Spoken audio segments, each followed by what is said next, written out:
दरम्यान भर कार्यक्रमात राज्यमंत्री मेघना बोर्डीकरांनी ग्रामसेवकाला धमकावल्याचा व्हिडिओ शरद पवारांच्या राष्ट्रवादीचे आमदार रोहित पवारांनी ट्विट केलाय। एका कार्यक्रमाला घरकुलाच्या लाभार्थ्यांना आणण्याचे टार्गेट पूर्ण केलं नाही, त्यामुळे बोर्डीकरांनी ग्रामसेवकाला थेट कानाखाली मारण्याची धमकी दिल्याचं रोहित पवार म्हणाले।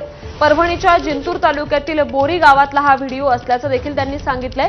कृपया यांना आवरा, महाराष्ट्राची बेअब्रू होतीये असं देखील रोहित पवार म्हणाले।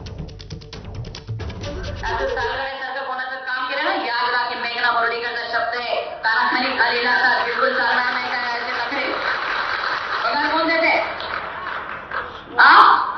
त्यातले चमचेगिरी बिलकुल चालणार नाही। आत्ताच्या आत्ता बडतप करून टाकेल, सांगते। चमचेगिरी कोणाची करायची नाही, याद राख। काय इथं कारभार करतो मला माहिती नाही का?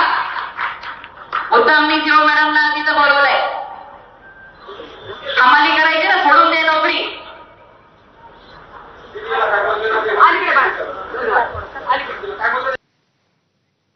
दरम्यान रोहित पवारांनी केलेल्या या आरोपांवर मेघना बोर्डीकरांनी काय स्पष्टीकरण दिलंय तर विधवा, मोलमजुरी करणाऱ्या सामान्य महिलांचा ग्रामसेवक छळ करत होता, ज्या भाषेत त्याला कळतं त्याच भाषेत समज दिल्याचं स्पष्टीकरण बोर्डीकरांनी दिलंय।